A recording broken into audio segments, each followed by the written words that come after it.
Praise the Lord. God is good all the time and all the time God is good. आइए परमेश्वर यीशु मसीह के लिए हम तालियों के साथ उसका स्वागत करते हैं। थोड़े अच्छी तालियां हम बजाएंगे तो उसका स्वागत अच्छा होगा। Thank you Lord Jesus. आइए हम वचन में चलते हैं। और आज जब यहाँ सभा में आने के लिए जब मैं दुआ कर रहा था तो परमेश्वर ने कुछ बातें, कुछ दृष्टांत के द्वारा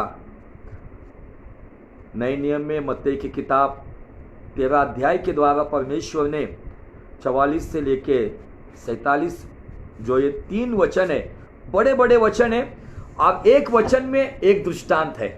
हालेलुया, थोड़ा जोर से हालेलुया, हालेलुया। एक वचन में एक दृष्टांत है। और अगर इस 13 अध्याय को अगर आप गौर से पढ़ेंगे ना तो ये अध्याय दृष्टांतों का अध्याय है। सब जिसको मराठी मध्ये दाखला म्हटलेला आहे, सभी प्रकार के दृष्टांतों का ये 13वां अध्याय है। जंगली बीज का दृष्टांत, राई के दाने का दृष्टांत, खमीर का दृष्टांत है ना, दृष्टांतों का प्रयोग है। और जंगली बीज का दृष्टांत और उसकी व्याख्या है। फिर छिपे हुए खजाने का दृष्टांत, अनमोल मोती का दृष्टांत, जाल का दृष्टांत, पुरानी और नई शिक्षा का महत्व, ये सब बातें इस 13वें अध्याय में हमें दिखती है। और बहुत अरसे पहले मैंने इस 13 अध्याय के ऊपर प्रचार किया था।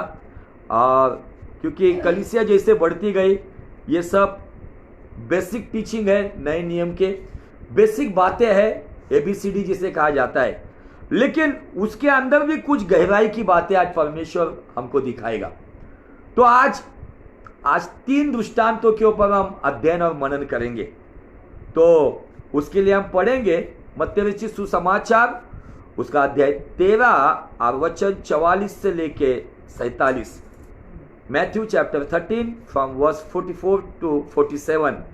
अगर इसको हम देखेंगे तो 44 यहाँ पे स्वर्ग के राज्य के बारे में बताया गया है। और वो राज्य उस खेत में छुपे हुए गुप्त धन के समान है।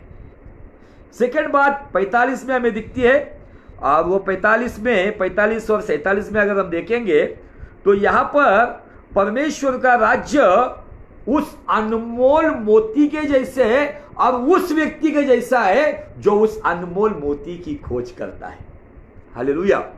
और 47 में दिया है परमेश्वर का राज्य उस जाल के समान है, नेट, जो मछुआरे जाल को पानी में डालते हैं समंदर या नदियों में मछलियों को पकड़ने के लिए।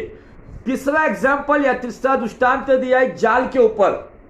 वो वहां पे बताया गया है कि कुछ ऐसी मछलियां मिली, कुछ अच्छी और कुछ बुरी। जिसको अच्छी थी उसको अच्छे बर्तन में डाल दिया गया और जो बुरी थी उसको फेंक दिया गया। तो ये जब मैं 4 वचनों में देखता हूं, इन 4 वचनों में वास्तविक मसीहत का या हमारे मसीह जीवन का फाउंडेशनल टीचिंग है, बुनियादी नींव जिसे कहा जाता है। अगर यह हमें समझ में आया ना तो मैं आपको बताना चाहता हूं कि पवित्र आत्मा का जो उद्देश्य है, आपको पवित्र आत्मा का उद्देश्य यूहन्ना रचित सुसमाचार उसका 16 अध्याय और वचन 8 में आपको, अगर उस वचन को इन 3 वचनों के साथ अगर आप जोड़ोगे ना तो आपकी लिंक लग जाएगी। वहां पे यीशु मसीह यूहन्ना रचित सुसमाचार 16 अध्याय और वचन 8 को अगर हम पढ़ेंगे, वहां पे पवित्र आत्मा का मकसद है। हालेलुया। अगर किसी को मिला है तो वो पढ़ सकते। बहुत सारा क्या करने तो येऊन पापाविषयी, वो आकर पाप के विषय में, नीतिमत्व मतलब धर्म या राइचियसनेस आप कह सकते हो, वो न्याय निवाड्याविषयी और न्याय के विषय में जगाची खात्री करेल। खात्री हिंदी में पढ़ता हूं मैं। वह आकर संसार को पाप, धार्मिकता और न्याय के विषय में निरुत्तर करेगा। मतलब आप उसको निरुत्तर कह सकते हो, मराठी मध्ये खात्री दिलेली आहे, या आप अपनी भाषा में समझने के लिए एहसास करेगा। मराठीत आहे जाणीव। अगर पवित्र आत्मा से भरा हुआ मैसेज है तो पवित्र आत्मा से भरा हुआ मैसेज ये 3 बातों को हर हालात में प्रकट करना चाहिए। उस व्यक्ति को अपने व्यक्तिगत जीवन के बारे में, पाप के बारे में उसको एहसास होना चाहिए कि मैं फलाने क्षेत्र में ये गलत काम कर रहा हूं। पवित्र आत्मा केवल रबा करने के लिए नहीं दिया है, पवित्र आत्मा केवल चिल्लाना पुकारने के लिए नहीं दिया है। तो पवित्र आत्मा का मैसेज जब आता है, पवित्र आत्मा का काम जब होता है, तो नंबर 1 हमें एहसास होना चाहिए, नहीं मैं चाल चलन में, मैं बातचीत में या छोटी मोटी एडिक्शन में कुछ गलत बातें, छोटे मोटे, बहुत सारे लोग छोटी मोटी पवित्र आत्मा से भरे हुए कहते, रबा भी करते, लेकिन तंबाकू, गुटखा, मिश्री, सिगरेट, ऐसी कुछ बातें रहती जिससे वो छुटकारा नहीं पाए हुए लोग। ये लोग उद्धार पाए हुए लोग हैं, लेकिन उद्धार से दूर है, उद्धार के आसपास है, लेकिन उद्धार में नहीं है। आज ये मेरा टॉपिक है। ये वचन को लेकर हम जब इस मत्ती के इस दृष्टांत के साथ जब जोड़ेंगे, जो पहला एग्जाम्पल दिया गया है, जो खजाना, आइए हम उस टॉपिक पे चलेंगे। मत्ती का 13 अध्याय और वचन 44 से आगे। वह मराठी काय प्रॉब्लम है? स्वर्ग का राज्य खेत में छिपे हुए हाँ, धन के समान है। स्वर्ग का राज्य खेत में छुपे हुए धन के समान है। अभी सवाल यह आता है, धन है तो वो खेत के अंदर क्यों है? तो ये हमको उस जमाने की भौगोलिक स्थिति को समझना होगा। ज्योग्राफिकल जैसी बातों को देखा जाता है कि पुराने जमाने में, अभी के डेट में अगर कई जमीन में जाकर धन रखेंगे तो लोग हम पर हंसेंगे या हमें शाबाश के देंगे? हंसेंगे ना। 500 रुपए भी हमको अगर मिलते हैं तो मैं यहां छुपाऊं क्या वहां छुपाऊं? कहीं पर जमीन पर गाड़ के तो नहीं आएंगे, है ना। कुछ एक मूर्ख व्यक्ति था, उसने बंडलों के बंडल जमीन में गाड़ कर आया और 5 साल के बाद आया तो वहां पे उसको सारा कचरा मिल गया, क्योंकि कीड़ों मकड़ियों ने उसको खा लिया। उस जमाने की बात, उस जमाने में यीशु मसीह 2000 साल पहले में यह दृष्टांत दिया है, क्योंकि उस जमाने में ऐसा था, तब कोई बैंक नहीं था, तब कोई सेफ डिपॉजिट करने के लिए कोई स्पेशल तिजोरी नहीं थी। तो उस जमाने में जिनके पास अभी खेत के अंदर धन रखने के पीछे के मकसद अलग अलग हुआ करते थे। नंबर 1, जहां पर हम है वहां पर लोगों को दिखाई ना पड़े कि हमारे पास इतना धन है, ताकि डाकू आकर हमें लूट ना ले। नंबर 2, कि मैं उस जगह पर रखूंगा ताकि मेरे आने वाली पीढ़ी के लिए वो इस्तेमाल हो जाए। लेकिन ऐसा होता था, जो रखता था ना वो समय से पहले खत्म हो जाता था। फिर कभी कभी ऐसा होता है, मैं फिल्मों में भी देखा है ना, जब खेत में हल चलाते वक्त वो क्या कहते, वो धन का घड़ा मिल जाता है। बीच में भी न्यूज में भी आ रहा था ना, ढोलकपुर का खजाना, है ना, वो खजाने का क्या क्या नक्शा विक्शा हुआ करता था। और यहाँ पे यीशु मसीह ने यह संसारिक धन को लेकर उसने आत्मिक बातों को जोड़ा है। अब यह आत्मिक बातों को जोड़कर यहां पे हमें एक महत्वपूर्ण बात बताई है कि स्वर्ग का राज्य उस खेत में छुपे हुए धन के समान है। पढ़ेंगे आगे। फिर स्वर्ग का राज्य एक व्यापारी के समान है। हाँ, कैसे है? व्यापारी के समान है, बिजनेसमैन। हाँ, जो अच्छे मोतियों की खोज में था। नहीं, कुछ तो रह गया क्या 44 का? हाँ, छिपे हुए धन के समान। हाँ, जिसे किसी मनुष्य ने पाकर छुपा दिया, जिसने किसी मनुष्य ने उसको पाकर छुपा दिया, और मारे आनंद के जाकर और अपना सब कुछ बेच दिया, उस खेत को मोल लिया। इस हर एक वचन का एंड क्या है? मोल लिया। अभी ये एग्जाम्पल हमको कैसे समझना है? फिर अभी ये खजाना है तो क्या है? ये खजाना है यीशु मसीह के लहू के द्वारा सारी दुनिया को दिया गया उद्धार, साल्वेशन। और जब इस दुनिया में रहते वक्त जब कोई व्यक्ति को जब उद्धार के बारे में सुसमाचार बताया जाता है और वो व्यक्ति जब यीशु को ग्रहण करता है ना, तब वो अपना सब कुछ देकर मोल लेता है। फिर सब कुछ, उद्धार को खरीद नहीं सकते। फिर उद्धार को अगर खरीदना है तो हमारे पुराने जीवन को बेचना है। समझ में आ रहा है? उसने सब कुछ दे के मोल दिया। मतलब पुराने जीवन में अगर मेरे अंदर कोई जेलसी का स्वभाव है, अगर उद्धार चाहिए तो ईर्ष्या को निकालना होगा। अगर मुझे उद्धार चाहिए तो लालच को बेचना होगा।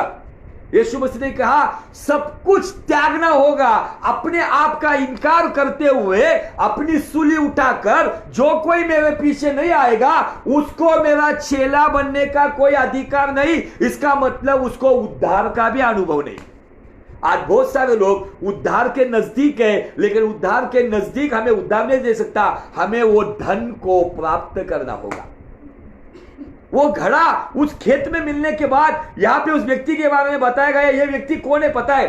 ये व्यक्ति, मुझे उस जमाने का ट्रेडिशन आपको बताने दो कि अगर कोई गरीब है तो वो क्या करता था, किसी धनवान का खेत अगर ऐसा ही पड़ा हुआ है वो उसके पास जाता था और कहता था ये ऐसा ही पड़ा हुआ है, मुझे जैसा कोई ऑटो रिक्शा शिप के ऊपर लेता है, रोज के नहीं 100 रुपए में दूंगा, वो 100 रुपए उसको देता था जो ऊपर की कमाई। सेम उसी प्रकार से वो खेत को भाड़े के ऊपर, किराए के ऊपर लेता था। और जब वो व्यक्ति उस खेत में हल चला रहा था, उसने देखा इसमें तो धन है, उसने उसको वहीं पर छुपाया और मालिक को कहा तेरा खेत में खरीदना चाहता हूं। वो मालिक भी बोला रहेगा अरे क्या है ये खेत, ऐसा भी मेरे कुछ काम का नहीं है, चल कितना देता है। तब वहां पे दिया। उसने सब कुछ अपने पास जो था, जो भी कमाया था, बेच बाच कर उस मालिक को पैसा दे दिया और वो खेत खरीद ले लिया। वो खेत के अंदर का धन उसको मिला, वो है उद्धार। सैल्वेशन मिलने के लिए हम हमारे जीवन की कुछ भी संसारिक बातें, परमेश्वर को अच्छी ना लगने वाली बातें, जो खुदा की ओर से दूर लेके जाने वाली बातें, जब तक उसको पूरी तरह से त्याग कर हम उद्धार का अनुभव नहीं ले सकते।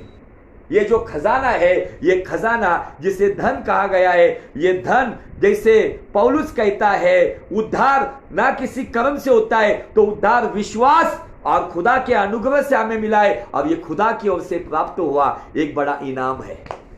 हालेलुया। ये पहला वचन हमें उद्धार की ओर लेकर जा रहा है। आज मुझे आपको बताना है, अगर आपको उद्धार चाहिए, उद्धार के लिए 2020 साल पहले यीशु मसीह ने अपने शरीर के खून का आखिरी कतरा भी बहा दिया है। लेकिन आज सवाल हमारे सामने, क्या हमने सब कुछ दुनिया की बातें जो खुदा को अच्छी नहीं लगती है, वो सब बातों का त्याग करते हुए क्या हमने उस धन को पाया है?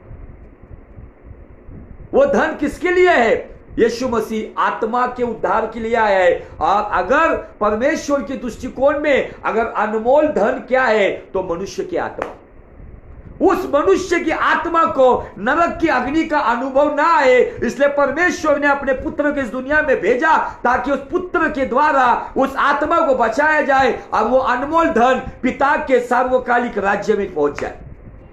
हालेलुया। ये आज हमें समझना होगा। हम बहुत सारे लोग कहते हैं मैं आज छोड़ूंगा ये बात, कल छोड़ूंगा ये बात। बहुत सारे लोग छोड़ने के बाद फिर से अपनाते हैं। बहुत सारे ये गलत बातें छोड़ने के बाद उसमें फिर से चले जाते हैं। मुझे आपको बताना है, अगर आपको उद्धार का धन चाहिए तो यीशु मसीह यूहन्ना 8:29 में कहता है जिसने मुझे इस दुनिया में भेजा है, जो मेरे साथ है, जिसने मुझे कभी भी अकेला नहीं छोड़ा, क्योंकि जो उसको भाता है वो मैं पिता को भाने वाली बात करता हूं या मुझे भाने वाली बात करता हूं।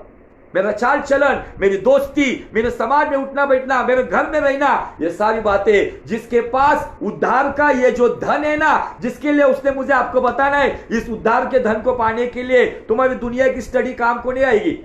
तुम्हारे ज्ञान के घमंड को भी बेचना पड़ेगा, तुम्हारे धन के घमंड को भी बेचना पड़ेगा। तुम्हारा अहंकार हो, तुम्हारी पर्सनैलिटी हो, तुम्हारे समाज का स्थान हो, तुम्हारे बड़े बड़े कॉन्टेक्स्ट क्यों ना हो, ये सारी बातों को आपको तुच्छ जानना होगा। तब जाके आप उद्धार का धन, जो इस खेत में जो एग्जाम्पल दिया है, इस दुनिया की खेत में यीशु मसीह नाम का धन का वो घड़ा पिता परमेश्वर ने 2020 साल पहले भेजा है, जिसे वो प्राप्त होता है, उसके लिए वो सब कुछ बेच देता है। हालेलुया। इसीलिए जब इस वचन के साथ जब हम पौलुस के जीवन को जब जोड़ते तो पौलुस क्या कहते, तो चलते हम थोड़ा सा फिलिपियों की पत्री में। फिलिपियों की पत्री में यहां पर पौलुस, आज वचन पे हम थोड़ा सा ज्यादा मनन करेंगे क्योंकि ये तीनों बातों को हमें गहराई से देखना होगा। फिलिपियों की पत्री उसका 3 अध्याय वचन 7 से लेके आगे।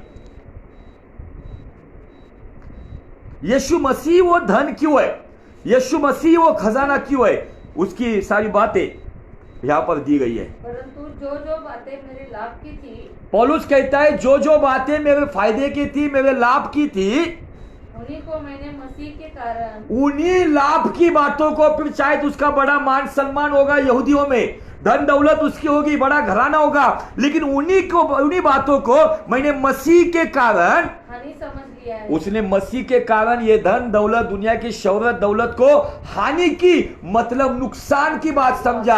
आज दुनिया की दौलत दुनिया को लाभ की बात लगती है, लेकिन एक सच्चे मसीह को दुनिया की दौलत से ज्यादा मसीह का प्रेम अजीज लगता है। आगे, वरन मैं अपने प्रभु मसीह यीशु की पहचान की हाँ उत्तमता के कारण हाँ, सब बातों को हानि समझता हूँ। मुझे अभिमान है, भले आज मुझे लोग गरीब समझे, भले आज मुझे लोग कड़का समझे, भले लोग मुझे साधारण समझे, लेकिन मसीह यीशु की पहचान में मैं इन सब बातों से मैं उत्तम समझता हूँ। आगे, जिसके कारण मैंने सब वस्तुओं की हानि उठाई। जिसके कारण मैंने क्या कह रहा है वो सब वस्तुओं की, फिर क्या क्या हानि उठाई रहेगी। शायद जब पौलुस का उद्धार हुआ होगा, उद्धार होने के बाद शायद सारे, वो परुषी था, एक फरीसी था वो, शायद बाकी फरीसी ने कहा तू पागल हुआ क्या पौलुस, चल तू आजा, हम तुझे इतना बड़ा, जैसे रोमन सरकार के पास से उसके पास जो अधिकार थे मसीह कलीसिया का सताव के लिए, तुझे हम बड़े प्रमोशन पे लेकर जाएंगे, तुझे हम बड़ी मान्यता देंगे, तुझे हम अच्छा स्थान देंगे। वो कहता है कि मसीह यीशु के कारण मैंने दुनिया की शोहरत, दुनिया के अधिकार को हानि की बात समझा। आगे बढ़, और उन्हें कूड़ा समझता हूँ। क्या समझता हूँ? कूड़ा, कचरा समझता है। मसीह यीशु में जीवन जीना दुनिया की चकाचौंध को वो कूड़ा समझता है। हालेलुया। क्यों समझता है? क्योंकि जो खजाना उसको मिला ना, वो खजाने के सामने दुनिया की सारी बातें उसको कूड़ा लग रही थी। हालेलुया। हम जब परमेश्वर के महान दास साधु सुंदर सिंह के छोटी छोटी किताब पहले बांटी जाती थी, मुझे उसमें की वो कहानी बहुत अच्छी लगती थी। जब साधु सुंदर सिंह पहले मसीह लोगों को सताव के द्वारा उनको नुकसान पहुंचाता था, उनको पत्थरों से मारता था, लेकिन जब साधु सुंदर सिंह की एक रात को 12 बजे जब वो लाहौर एक्सप्रेस के नीचे जब वो जान देने वाले थे, तब उन्होंने कहा कि अगर कोई खुदा है, आज की रात वो मुझे मिलेगा तो मैं उसके पीछे आजीवन चलूंगा।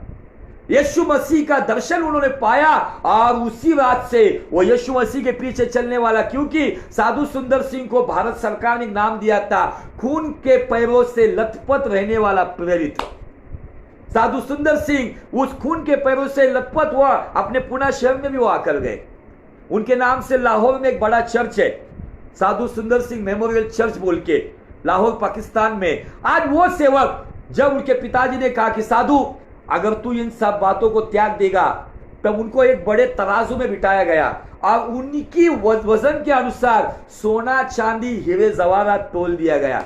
और उस जब वो बैलेंस हो गया, तब साधु उधर से उतरे और उन्होंने कहा, पिताजी जो खजाना मुझे उद्धार के द्वारा मिला है ना, उसके सामने आपने जो मेरे वजन का सोना चांदी हीरे जवाहरात तोला है ना, वो मेरे लिए कूड़ा है।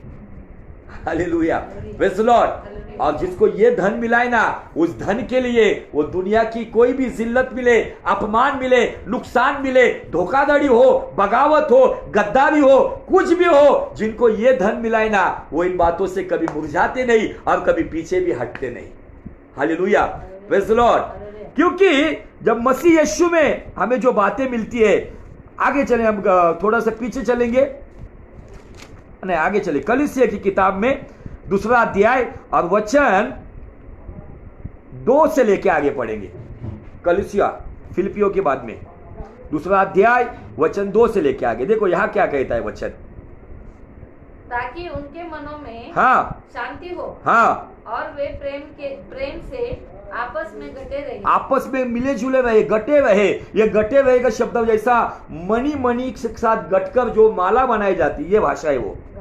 हाँ, और वे पूरी समझ का सारा धन प्राप्त करें। कौन सा धन? पूरी समझ का धन। ये धन किसी के पास शायद दुनिया के ज्ञान से होगा, लेकिन पवित्र शास्त्र के ज्ञान से ये धन अगर किसी को मिलता है, वो अपना जीवन हर हालात में, बीमारी रहे या चंगाई रहे, गरीबी रहे या अमीरी रहे, अपमान रहे या सम्मान रहे, इन सब हालात में वो यीशु के पीछे चलता है। आगे, और परमेश्वर पिता के हाँ भेद को हाँ अर्थात मसीह को पहचान ले। अभी परमेश्वर पिता का भेद मतलब मिस्ट्री, सीक्रेट, रहस्य, परमेश्वर पिता के भेद को वो पहचान ले। कैसे पहचान ले? पढ़े 3 वचन। जिसमें बुद्धि और ज्ञान जिसमें मतलब किसमें? यीशु मसीह में बुद्धि और और ज्ञान से हाँ सारे भंडार छुपे हुए हैं। हाँ यीशु मसीह में क्या है?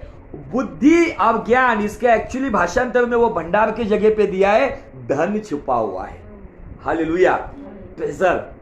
यीशु मसीह को अपनाने के बाद मैं मेरे जीवन से देखता हूं, मुझे कभी पढ़ना लिखना इतना अच्छा लगता नहीं था, कोई ऐसे रेवलेशन की बातें नहीं थी, लेकिन जैसे मैं यीशु में बढ़ता गया, परमेश्वर उसके राज्य के भेद मुझे बताना शुरू कर दिया। जब उस भेद को मैं बता रहा था, मेरे लाइफ का मैं एक्सपीरियंस बताना चाहता हूं कि जब मैं ओडिशा में गया था, अब ओडिशा में जब वहां पे पास्टर लीडर कॉन्फ्रेंस चल रहा था, अब उस पास्टर लीडर कॉन्फ्रेंस में ऐसे लोग आए थे, वे लोग जिनके हजार लोगों की कलीसिया थी, वे लोग जो पीएचडी किए हुए, एमटीएच किए हुए, बीटीएच किए हुए, एमडीयू किए हुए, बड़े बड़े एक्सपीरियंस वाले लोग थे। और जब मैं उन लोगों को देखा, मैं बोला प्रभु इनको मुझे बताना है।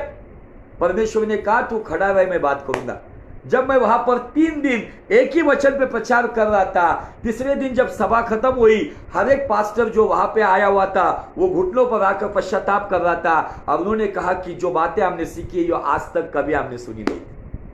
ये मेरे नाम से नहीं हुआ, या मेरे ज्ञान से, या मेरे अनुभव से, मेरे तजुर्बे से, या मेरे सैक्रिफाइस से भी नहीं हुआ, क्योंकि जो धन मैंने पाया है ना, वो धन ज्ञान और बुद्धि का भंडार है। हालेलुया, वो यीशु मसीह जिसके द्वारा ये बातें हम समझ सकते हैं। आगे चलेंगे, करिन्थियों की किताब में चलेंगे। पहला करिन्थियों का किताब, उसका 2 अध्याय वचन 12 से आगे पढ़ेंगे। पहला करिन्थियों 2 अध्याय वचन 12 से आगे। परंतु हमने संसार की आत्मा नहीं, परंतु वह आत्मा पाया है। हमने संसार की आत्मा नहीं, मतलब संसार की आत्मा, संसार में भी वो संसार की आत्मा ज्ञान, बुद्धि, धन दौलत देती है, लेकिन यहाँ पे दिया है हमने परमेश्वर की आत्मा। परंतु वह आत्मा पाया है, हाँ, जो परमेश्वर की ओर से है। जो परमेश्वर की ओर से है। हम उन बातों को जाने, हम उन बातों को जाने जो परमेश्वर ने हमें दी है। हम उन बातों को जाने जो परमेश्वर ने हमें दी है। आगे बढ़ेंगे। जिनको हम मनुष्य के ज्ञान की सिखाई हुई बातों में नहीं, जिनके हम मनुष्य की ज्ञान की सिखाई हुई बातों में नहीं, परंतु आत्मा की सिखाई हुई बातों में, आत्मा की सिखाई हुई बातों से। आज बड़े बड़े बाइबल कॉलेज भी है, हम उसके खिलाफ नहीं है, लेकिन आत्मा की सिखाई हुई बात भी है। टीचर 2 प्रकार के, टीचर 2 प्रकार के, जिन्होंने केवल किताबी अभ्यास करते हुए वो बातें सिखाई, लेकिन एक टीचर ऐसे भी है जो खुदा की ओर से सीखते हैं और कलीसिया को पढ़ाते हैं। आगे, परंतु आत्मा की सिखाई हुई बातों में, हाँ, आत्मिक बातें, आत्मिक बातें, आत्मा की बातों में आत्मिक बातों से मिला मिला कर सुनाते हैं। आत्मिक बातों को मिला मिला कर सुनाते हैं, लेकिन संसार की बातें, संसार की बातों को मिला मिला कर सुनाते हैं। आगे, परंतु शारीरिक मनुष्य, अब ये महत्वपूर्ण पॉइंट, इसको गौर से सुनो। परंतु शारीरिक मनुष्य परमेश्वर की आत्मा की बातें, परमेश्वर की आत्मा की बातें ग्रहण नहीं करता। बराबर, क्योंकि वे उसकी दृष्टि में हाँ मूर्खता की बातें। कभी कभी हमको आ रही ये क्या है, बहुत यीशु यीशु कर रहा है, आत्मा की बातें, वर्शिप, प्रार्थना। शारीरिक मनुष्य को ये बातें मूर्खता की लगती है। क्यों लगती है पता है? क्योंकि उसकी आत्मा में उद्धार का धन जो उस खेत के अंदर था, वो धन को उसने अपने ज्ञान को त्याग कर, अपने अभिमान को त्याग कर, अपनी बातों को त्याग कर, जिसने उस धन को बटोरा नहीं ना, उसको ये आत्मिक धन की बातें मूर्खता ही लगेगी। आगे, और न वह उन्हें जान सकता है। अब वो ना उनको जान सकता है, क्योंकि उनकी जांच आत्मिक रीति से होती है। उनकी जांच में शारीरिक मनुष्य हो या आत्मिक मनुष्य हो, उसकी जान आत्मिक दृष्टिकोण से होती है। आत्मिक जन सब कुछ जांचता है। आत्मिक व्यक्ति ऐसे ही बंद आंखों से भावुकता में बहकर इमोशन में नहीं जाता है। अभी मसीहत में भी ना कुछ लोग खुद को आत्मिक कहते हैं, लेकिन वो इमोशंस में बहने वाले होते हैं, जो वचन से ज्यादा मनुष्य को महत्व देते, जो परमेश्वर से ज्यादा मनुष्य की बातों को महत्व देते, जो खुदा के गाइडेंस से ज्यादा मनुष्य के गाइडेंस को ज्यादा महत्व देते। यह आत्मिक नहीं हो सकता है। आज मसीहत में भी इमोशनल वे में चलने वाले, भावुकता में बहने वाले, जिसे उर्दू वर्ड है जज्बाती लोग। लेकिन आत्मिक व्यक्ति जो है ना, कुछ बातों में थोड़ा कड़क भी रहता है, वो हर एक बात को जांचता है, परखता है। अगर वो बिब्लिकल है तो ही उस पर विश्वास करता है, अगर वो भावुकता में तो उसके पीछे कभी नहीं चलेगा। फिर वहां पे मुर्दा जलाने वाला भी कोई सेवक हो, वो उसके पीछे नहीं चलेगा। उस जगह पे मैं क्यों ना हो तो उसके पीछे नहीं चलेगा। आगे, परंतु वह आप किसी से जांचा नहीं जाता। वो आप मतलब वो आत्मिक व्यक्ति, शारीरिक व्यक्ति आत्मिक व्यक्ति से जांचा जा सकता है, भले फिर वो शारीरिक व्यक्ति कितना बड़ा ज्ञानी क्यों ना हो, कितना बड़ा प्राइम मिनिस्टर क्यों ना हो, लेकिन आत्मिक व्यक्ति को शारीरिक व्यक्ति भले इस संसार का बड़ा हिटलर क्यों ना हो, वो उसको जांच नहीं सकता। आगे, क्योंकि प्रभु का मन किसने जाना है। प्रभु का मन किसने जाना है कि वो उसे सिखलाए, कि उसे सिखाए, प्रश्न चिन्ह है। हाँ, परंतु हम में मसीह का मन है। हम में क्या है? मसीह का मन है। जो धन तुमने पाया है वो मन तुमने पाया है। इसलिए बाइबल कहती है जहां पर तेरा धन है वहां पर तेरा मन है। अगर मेरा धन अगर 10 तारीख के पगार पर है तो फिर मेरा मन कहीं तो भी गड़बड़ी में है। Hallelujah, praise Lord. बाइबल का परमेश्वर स्पष्ट कहता है कि हमने मसीह का मन पाया है, क्योंकि उद्धार के बाद हमने वो धन को बटोरा है जो हमारे जीवन में हमने संभाल के रखा है। हमारा सेफ डिपॉजिट हमारी आत्मा में है। शायद बैंकों के जो भी प्रॉब्लम्स आते, बैंक भाग जाएगी, आपका धन लूट जाएगा, आपके फिक्स डिपॉजिट लूट लिया जाएगा, लेकिन आपके पास जो उद्धार का धन आपके मन के अंदर है, अगर उसकी इच्छा के अनुसार चलेंगे ना, वही धन क्या करेगा पता है? वही धन जब वो धनवान परमेश्वर जब मध्य आकाश में आएगा, जिनके पास ये उद्धार का धन है, फिर वो कब्रिस्तान में हो या जीवित दशा में हो, वो धनवान यीशु मसीह उनको उठा के लेके जाएगा। हालेलुया। मेरे कर्म, मैंने कितने चर्च बनाए, मैंने कितने बपतिस्मा दिए, मैंने कितनी सभाएं चलाई, मैंने कितनी हीलिंग्स मीटिंग ली, इसके द्वारा मैं स्वर्ग में नहीं जाऊंगा। अगर मैंने मेरे उद्धार के धन को मैंने अगर संभाल के रखा है, रोज उसकी सुरक्षा की है, रोज उसको महफूज रखा है, चोर लुटोरे से उसको बचा के रखा है, तो वही उद्धार का धन भले इस जीवन में मैं खत्म भी हो जाऊं, उन सूखी हड्डियों में महिमा का शरीर आएगा, और वो महिमा के शरीर के साथ हम यीशु मसीह के साथ उठा ले जाएंगे। हालेलुया। पता नहीं मरने के बाद म्युनिसिपैलिटी लेके जाएगी या घरवाले लेके जाएंगे, लेकिन एक बात पता है कि अगर उस धन को मैंने संभाल के रखा है, मेरे शरीर के कितने टुकड़े भी क्यों ना होने दो, मेरे हड्डियों को जोड़ने की ताकत वो खुदा रखता है, और वही बातें मुझे और तुम्हें स्वर्ग के राज्य में लेकर जाएंगे। Hallelujah, praise the Lord. इसीलिए आज की संसारिक बातों पे ध्यान मत लगाओ, उन बातों पे ध्यान लगाओ। इसलिए पौलुस चिक चिक के कहता है ऊपर की बातों पर ध्यान लगाओ। आज हम टेंशन में आ रहे, कोरोना वायरस आ गया, हमारे साल के 10 महीने चले गए, पता नहीं चर्च चालू होगा कि नहीं, पता नहीं स्कूल कॉलेज चालू होगा कि नहीं, ये सब चिंताओं में हम पड़े हुए। ये चिंता मत करो। जिनको उसका आना प्यारा है ना, वो चिंता नहीं करेंगे, वो आनंद करेंगे कि बादलों पे सवार होकर जल्दी मसीहा आ रहा है। Hallelujah, praise the Lord. किसको वो आना प्यारा है? जिनके पास वो उद्धार का धन है। ये उद्धार का धन क्या है पता है? ये उद्धार का धन टोकन अमाउंट है। जब वो टोकन अमाउंट को अगर उसको एक भाषा में दिया इस्सार, वो इस्सार पवित्र आत्मा हमको पौलुस कहता है कि वो टोकन अमाउंट के द्वारा, वो इस्सार के द्वारा पवित्र आत्मा हमें मिला है, जो उद्धार के धन के साथ कवर है। जिसके पास वो टोकन अमाउंट है उसका ही खरीदी खत ऊपर होने वाला है। Hallelujah, praise the Lord. अगर टोकन अमाउंट को आप ध्यान नहीं देंगे, क्योंकि उसी टोकन अमाउंट पे आपकी पहचान होगी कि हाँ ये उस राज्य में आने के लिए काबिल है। हालेलुया, किया है ना। चलते उधर फिर से एक बार मत्ती के 13 अध्याय में आनंद करने वाले बोलेंगे हालेलुया, बोर होने वाले कहेंगे हालेलुया। क्या कहा वहां पे? उसने खेत खरीदी किया, राइट। खेत मतलब लैंड।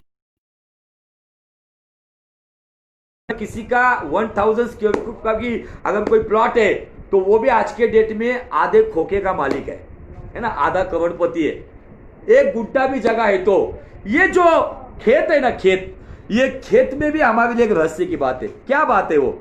ये भूमि है, ये जमीन है। आपकी जमीन के ऊपर आपका 7-12 का वो फॉर्म तैयार होता है, 7-12 जिसे कहा जाता है। आपका उद्धार हुआ है। उद्धार के बाद क्या होता है पता है? ऊपर सियोन देश में यरूशलेम नाम की जो नई नगरी बनाई जाएगी, ये जो आपने उद्धार का धन लिया है ना, उसकी वजह से आपके लिए ऊपर का एक प्लॉट बन जाता है। आप जैसे हम अगर महाराष्ट्र से अगर मैं पंजाब में जाऊंगा तो कहूंगा मैं महाराष्ट्र का भूमिपुत्र हूं। वैसे ही जैसे ये यरूशलेम माता वालों ने गलतियों 4:26 का एक वचन का केवल पूछ उठा के अपना डॉक्ट्रिन बनाया है, वहां पे दिया है ऊपर रहने वाली यरूशलेम हमारी माता है और वो स्वतंत्र है। एक वचन को लिया, उन्होंने कहा ऊपर एक माता है, जैसे कुछ लोगों ने मदर मेरी और ये यरूशलेम माता। इसका रियल मीनिंग क्या है? मैं जिस क्षेत्र में जन्म लेता हूं, महाराष्ट्र में जन्म लेता हूं, तो महाराष्ट्र की ये धरती, वहां का मैं भूमिपुत्र होता हूं शारीरिक दशा में। बॉर्डर के ऊपर जब सैनिक लड़ाई के लिए निकलते तब वो नारा लगाते, भारत माता की जय। ओके, अगर हम हमारी भारत की प्रतिज्ञा को पढ़ेंगे तो वहां पे क्या दिया है? भारत मेरा देश है। फिर भारत माता है या भारत बाप है या दोनों है? तो ये मीनिंग समझना चाहिए।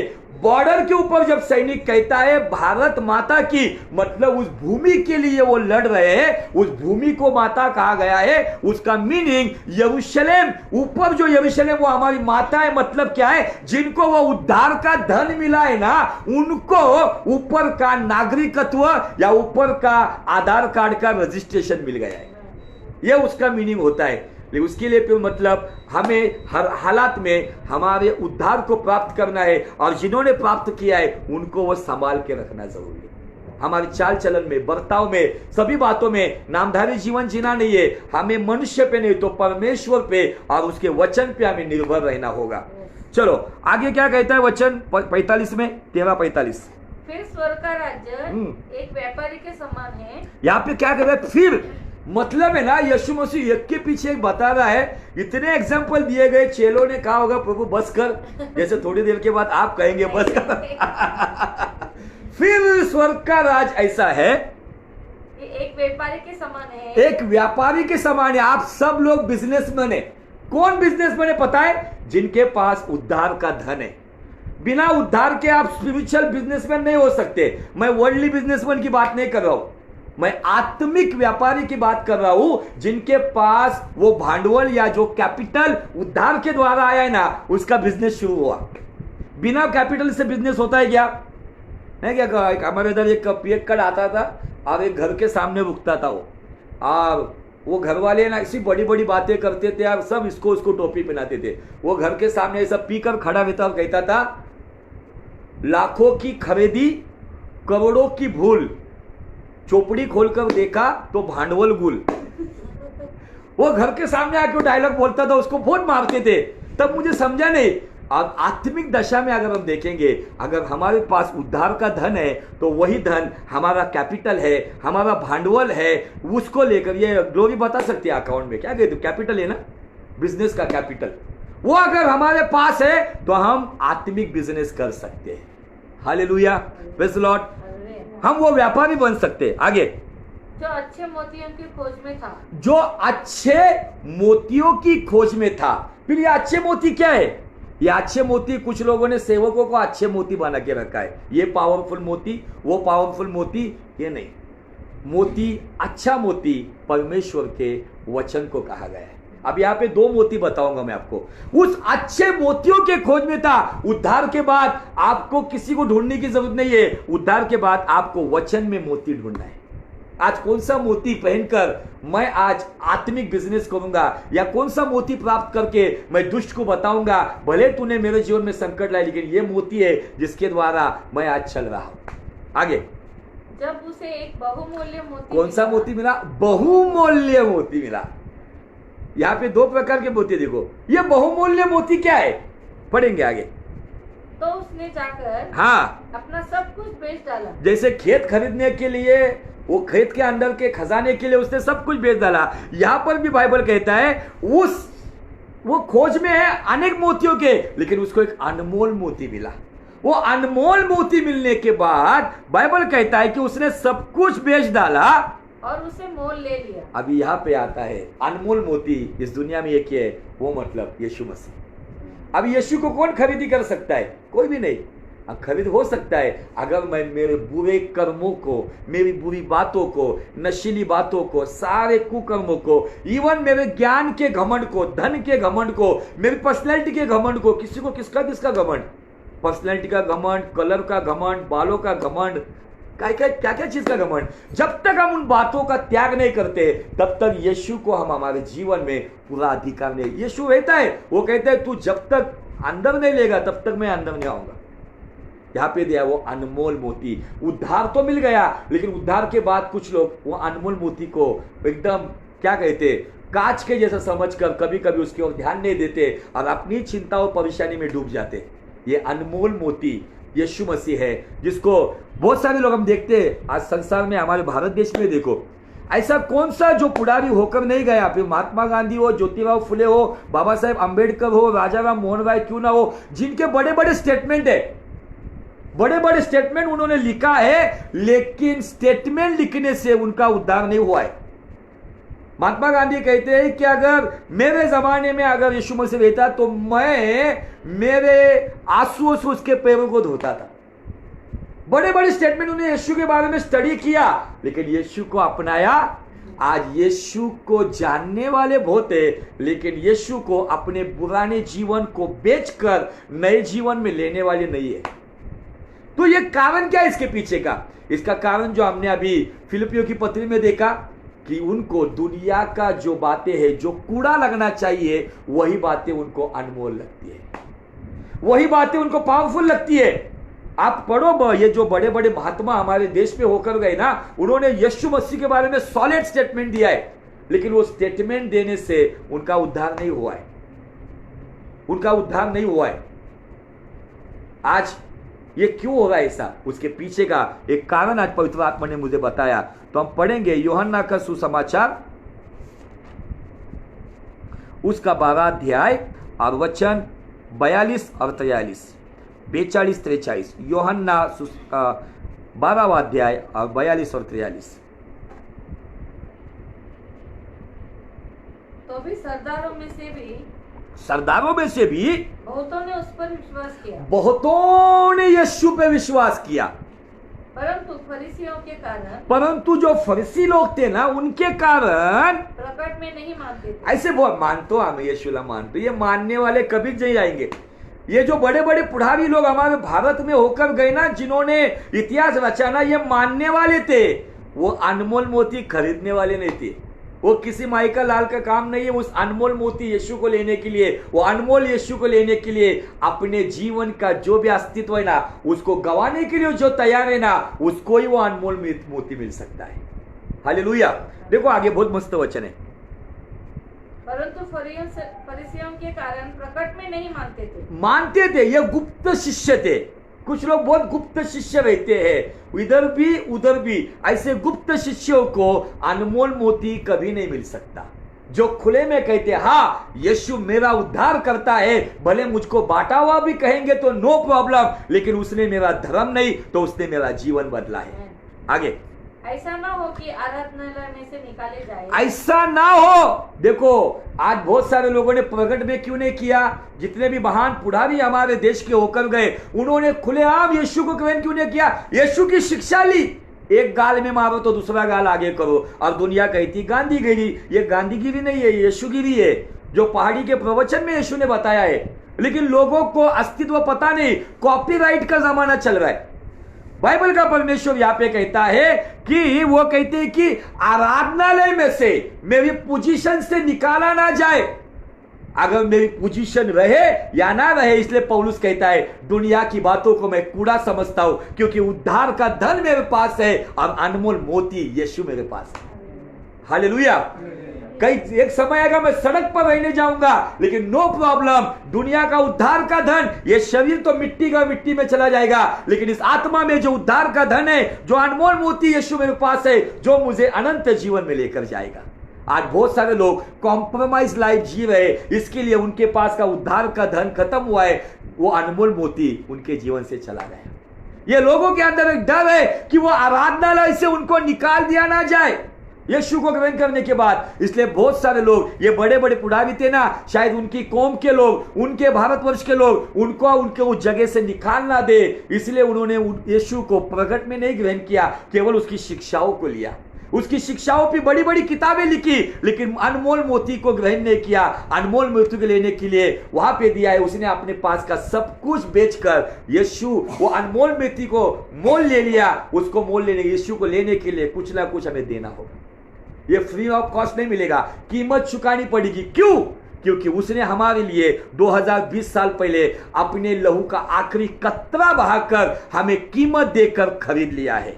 आगे, क्योंकि मनुष्यों की प्रशंसा, हाँ, मनुष्य की ओर की प्रशंसा उनको परमेश्वर की प्रशंसा से हाँ अधिक प्रिय लगती। एक भाषांतर में ऐसा दिया है, क्योंकि उनको मनुष्य की ओर की महिमा उनको परमेश्वर की महिमा की अपेक्षा से अधिक प्यारी लगती थी।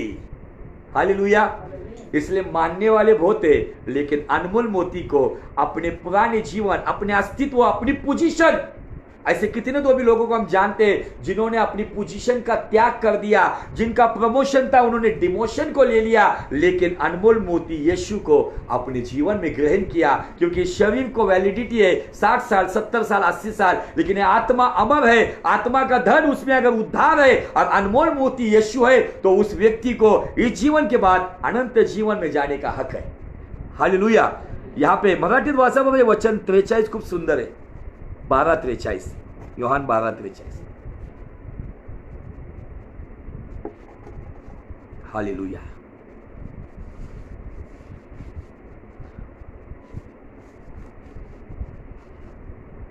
कारण त्यांना हाँ देवाकडील गौरवापेक्षा, हाँ, देवाकडील परमेश्वर की महिमा से ज्यादा मानवाकडील गौरव अधिक प्रिय वाटते। आज क्या चल रहा है?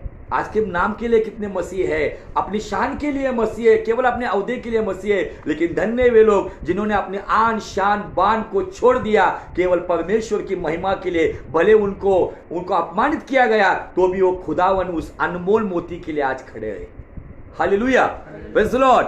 आज ये बहुत बड़ी समस्या, आज बड़े बड़े पुजारियों के, बड़े बड़े जो हमारे भारत देश में बड़े बड़े लीडर्स होकर गए हैं, जो राजनीति उन्होंने बड़ी बड़ी की है, लेकिन ऐसे लोग क्यों नहीं यीशु को खुलेआम ग्रहण कर सके? उन्होंने उद्धार का धन क्यों नहीं पाया? उन्होंने वो अनमोल मोती को क्यों नहीं स्वीकार किया? क्योंकि उन्होंने दुनिया की महिमा अधिक प्यारी परमेश्वर की महिमा से समझी। हालेलुया। चलो आगे, 32 का 13 अध्याय में बहुत बड़ी बड़ी बातें, लेकिन मैं शॉर्ट में बताऊंगा अभी। 47 वचन 47, 32 13 47। Thank you Jesus. जब उसे एक बहुमूल्य मोती मिला तो हाँ, उसने जाकर अपना सब कुछ बेच डाला और हाँ, उसे मोल ले लिया। ये समझ गया है। पहला जो खेत का धन है वो उद्धार, अनमोल मोती है वो यीशु। यहाँ पे जो व्यापारी है वो हम आत्मिक व्यवसाय करने वाले व्यापारी है। आगे, फिर स्वर्ग का राज्य, हाँ, फिर स्वर्ग का राज्य। पतरस बोलता रहेगा, और कितने बार फिर कर रहा है तू हम लोग बिल्ली को ही फिर करते, लेकिन यीशु मसीह कहता फिर स्वर्ग का राज्य उस बड़े जाल के समान है, उस बड़े जाल के समान है जो समुद्र में डाला गया, जो समंदर में डाला गया, और हर प्रकार की हाँ, मछलियों को समेट लिया। हर प्रकार की मछलियों को समेट लिया। और जब भर गया, अब जब जाल भर गया, तो उसको किनारे पर खींच लिया है। तब मछुआरों ने उनको किनारे पे खींच लिया और बैठकर हाँ, अच्छी तो बर्तनों में इकट्ठा किया, अच्छी को बर्तनों में इकट्ठा किया, और निकम्मी फेंक दी। और निकम्मी फेंक दी। हाँ, जगत के अंत में ऐसा ही होगा। बस हम जगत के अंत की शुरुआत में आए हुए। ये जो समय हमारा जो चल रहा है ना, आप लोग कितने सीरियस उसके बारे में पता नहीं। जगत के अंत नहीं हो रहा है, लेकिन अंत की शुरुआत हो रही है। जो भी हम हमारे आसपास में जो घटनाएं देख रहे, जो भी ऐसी कुछ बातें हम देख रहे जो कानों ने नहीं सुनी, आंखों ने नहीं देखी, ऐसी बातें घट रही, इसका मतलब जगत के अंत की शुरुआत हो रही है। पतरस उसके पहले पतरस 4:7 में कहता है कि सबका अंत निकट आया है। सबका मतलब किसका?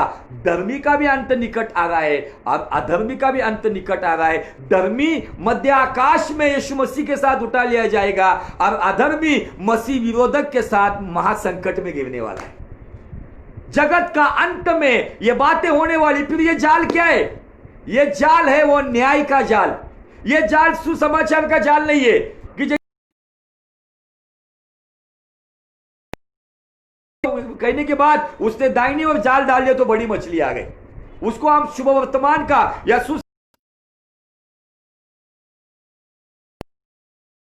जिसमें वो जाल डाल जाएगा, उसके जाल में कलीसिया के, कुछ काइन के कैटेगरी के, कुछ एसाव के कैटेगरी के, कुछ याकूब के कैटेगरी के, कोई जंगली बीज होगा, कोई गेहूं का दाना होगा। ये नाना प्रकार के जो लोग जो मसीह का लेबल लगाते लेकिन अंदर से वो अलग ही होते हैं। ये जाल डालने का समय आ गया है। जगत के अंत की शुरुआत हो गई है। अगर वो जाल फेंकने के बाद अगर हमारे पास अगर वो उद्धार का धन है, यीशु नाम का अनमोल मोती है, तो अच्छी अच्छी बातों में हमें इकट्ठा किया जाएगा। अगर हम केवल नाम के मसीह है तो निकम्मी बातों में हमको अलग किया जाएगा, क्योंकि वहां पे दिया गया उनको अंधेरी कोठरी में डाल दिया जाएगा जहां पे रोना पीटना और दांत कसना है। अगर मेरे पास और आपके पास अगर वो उद्धार का धन हमने संभाल के रखा है, यीशु मसीह का वो मोती जो चमक हमारे जीवन में, उसका उजाला, उसके सत्कर्म अगर हमारे जीवन में, यही बातें उस जाल में जब हम गिरेंगे ना, वो न्याय के जाल में, बाइबल कहता है रोमियो 8:1 में, जो मसीह यीशु में, उन पे न्याय की दंड की कोई आज्ञा नहीं है। हालेलुया। मैं जब इन बातों को देखता हूं, यीशु मसीह जब जक्कई के पास आया, है? जक्कई के पास आया, लेवी के पास आया, मत्तई के पास आया, एक ही आवाज दिया यीशु मसीह ने, मेरे पीछे हो लो।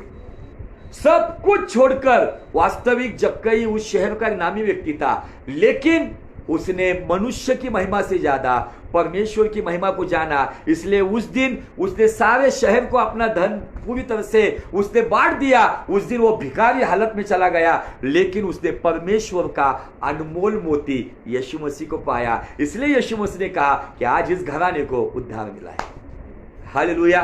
क्या पावर रहेगा उसके आवाज में। मैं उस मत्तई के जीवन में देखता भी, हम बाइबल नहीं पढ़ेंगे, मत्तई दिया कि वो भी उस चुंगी लेने वाले टैक्स कलेक्टर बनकर वहां पे टैक्स ले रहा था। यीशु मसीह उसकी आंखों में आंखें डाल के कहता है चल मेरे पीछे आ जा। वहीं पर सब छोड़ के वो चला गया। वो लेवी वो भी वहां पर वो चुंगी ले रहा था, उसको कहा चल मेरे पीछे आ जा। ये सामर्थ्य डिसीजन लेने वाले बहुत कम होते, मानने वाले बहुत ज्यादा होते। मैं मानता हूं ये मानने वाले के लिए उद्धार का धन नहीं है, मानने वाले के लिए अनमोल मोती नहीं है। वही लोग वो निकम में ठहरेंगे जब वो न्याय का जाल डाल दिया जाएगा ना, तब अच्छे लोग जिनके पास उद्धार का धन और अनमोल मोती यीशु है ना, वो यीशु के राज्य में आएंगे। और जो केवल मानने वाले, जो परमेश्वर से ज्यादा समाज की, अपने धन दौलत की, अपने बिजनेस और नौकरी की, ये सब बातों की महिमा के लिए जो जिए ना, वो निकम में ठहरेंगे जिनको उस अनंत अग्नि में डाल दिया जाएगा। ये 4 वचनों में बहुत बड़ी बात है। मैंने बहुत शॉर्ट में बताई ये सब बात। आज आप हमें समझना होगा, क्योंकि बहुत दिनों से हमने वचन को सुना नहीं, और वो सुनने के बाद परमेश्वर ने ऐसा सुनाया कि हमारे कान के पर्दे जलने लग गए। अब ये जलना भी चाहिए, क्योंकि पवित्र आत्मा का उद्देश्य फिर से बताना चाहता हूं, यूहन्ना का 16:8 में दिया है कि पवित्र आत्मा जब आएगा तब वो पाप के विषय, धर्म के विषय, राइचियसनेस और न्याय के विषय में हमें जागरूक करेगा। आज अगर हम जागरूक नहीं होंगे, क्योंकि अंतिम समय की शुरुआत होने वाली है, कभी भी यीशु मसीह आने वाला है और उसके बाद कभी भी मसीह विरोधी आने वाला है। उसके बाद जाल कभी भी गिरेगा, उस जाल में वही लोग बचे रहेंगे जिन्होंने उस धन को संभाल के रखा है। वो धन है यीशु के द्वारा प्राप्त हुआ उद्धार, और यीशु नाम का अनमोल मोती जिसके पास है वही सर्वश्रेष्ठ ठहरेंगे। फिर वो रास्ते पे, फुटपाथ पे रहने वाले क्यों ना हो, लेकिन यीशु के नजर में वो सर्वश्रेष्ठ ठहरेंगे। फिर वो कोई बड़े बड़े शान और शौकत में रहने वाले क्यों ना हो, लेकिन वो केवल मानने वाले थे, केवल जानने वाले थे, लेकिन उन्होंने ग्रहण नहीं किया। वो धन उनके पास नहीं था, वो अनमोल मोती नहीं पाया। वो भले शान और शौकत घर में रहने वाले थे, लेकिन उनको उस अंधेरी कोठड़ी में जहां पे दांत पिसना रोना है वहां पे जाना पड़ेगा। इसलिए समय आया है, वो हम अंतिम समय की शुरुआत में है। जाल कभी भी गिरने वाला है, कभी भी वो आने वाला है। इसलिए आज परमेश्वर के लोगों, परमेश्वर चाहता है कि हम आज ही समय रहते हुए, बाइबल कहता है, उसके करीब आ जाओ, जी जान से उसकी खोज में लगो। परमेश्वर का समय नजदीक है, उसके नजदीक आ जाओ। सत्य के पीछे चलो, भले दुनिया कुछ भी कहने दो, भले हमारे खुद के घरदार नहीं होंगे, लेकिन सत्य के पीछे चलो। कॉम्प्रोमाइज जीवन मत जियो। आज दुष्ट मसीहत में कॉम्प्रोमाइज लाइफ लेकर आए, कुछ नहीं चलता है, थोड़ा सा कुछ नहीं होता है। मुझे आपको बता रहा, यही थोड़ी सी बात उस अनमोल मोती को आप खो दोगे, क्योंकि वो अनमोल मोती ये दुनिया की कांच की मोती नहीं है। एक कहानी मुझे याद आई, वो बताकर हम प्रार्थना में चलेंगे। एक राजमहल में एक लेडी स्वीपर का काम कर रही थी। राजमहल, राज दरबार में काम करती, बड़ा राजा था वो। अब उस महल में जब वो काम कर रही थी, तब वहां पे एक छोटा बच्चा आया। अब उस छोटे बच्चे ने एक मोती को उठा कर दिया। एक मोती था, असली मोती। अब उसने कहा कि वो काम करने वाली बाई को उसने वो मोती दिया। उसने देखा, ये बच्चे को क्या पता, उसने नकली है, कांच का है बोल के उसने खिड़की से बाहर ऐसी जगह के फेंक दिया, जाते जाते मैं उठाकर लेकर जाऊं। अब जैसे उसने वो फेंक दिया, काम खत्म होने के बाद वो मोती को लेकर वो सुनार के पास गई।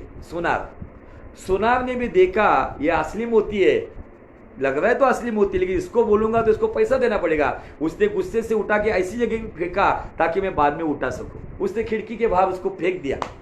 उसने कहा नकली है, वो लेडी भी चली गई। कांच है बोले। अब जाकर जब वो सुनार उसको उठाता है, वो जोहरी के पास लेकर जाता है। जो जोहरी हीरे मोती जो सारे उन रत्नों की परख रखता है, उसके पास लेकर जाता है। अब जब वो जोहरी उसको देखता है, वो समझता है ये असली है, लेकिन वो कहता है इसको बताऊंगा तो उसको पैसा देना पड़ेगा। वो भी क्या कहता है, नकली है बोल के फेंक देता है उसको। अब जब वो सुनार जाता है और जोहरी उस मोती को देखने जाता है, तो वो मोती के टुकड़े टुकड़े हो गए। वास्तविक वो मोती असली था, लेकिन उसके टुकड़े हो गए। वास्तव मोती के टुकड़े नहीं होते। मोती कैसे तैयार होता है वो भी बड़ी कहानी है। पानी के अंदर कैसे 10,000 से भी अधिक उस शेल को खोलने के बाद एक मोती निकलता है। अब जब यहां पे असली मोती की बात कर रहा हूं मैं, जब वो मोती के टुकड़े टुकड़े हो गए, तब मोती उससे बात कर रहा था। वो मोती जोहरी को कह रहा था, वो जो स्त्री थी पहली, उसने उस बच्चे को कहा ये नकली है, मैं समझ सकता हूं कि उसको परख नहीं है। वो सोनार, उसने भी कहा ये नकली है, मैं समझ सकता हूं वो सोनार है, सोने की परख रखता है, मोती की नहीं, मैं समझ सकता हूं कि ये नकली है। उसने बोला लेकिन तू तो परखने वाला, तूने जान लिया था कि ये असली है, तूने मुझे नकली कहा, इसलिए मैं टुकड़े टुकड़े हो गए। आज ये समय ना आए कि प्रभु यीशु मसीह कहे कि मैं जब अनमोल मोती के द्वारा तेरे सामने था, बाद में उठाओ। अनमोल मोती के द्वारा, वचन के टाइम पे फोन नहीं उठा, जब हम कुछ सीरियस बातों में चल रहे। अनमोल मोती जो यीशु मसीह, जैसे उसने कहा अंतिम समय में ये सब एडल्ट्री वाले, आवाज बंद करो, एडल्ट्री वाले जो लोग हैं, जो शरीर व्यापार करने वाले लोग हैं, चुंगी लेने वाले लोग हैं, यीशु मसीह कहता है कि वो तुम्हारे से भी पहले मेरे राज्य में आए। क्यों?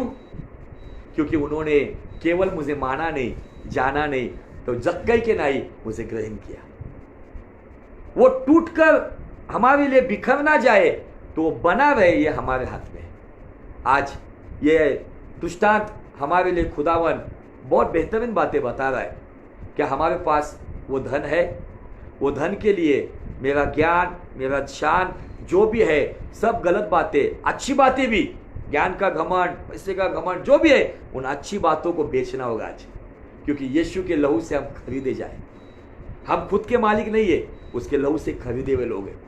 हम अभी प्रभु भोज में जाने वाले हैं, तो इसलिए आइए क्यों ना हम आत्म परीक्षण करें। क्या हमने दुनिया को, मनुष्य को स्थान तो नहीं दिया परमेश्वर का?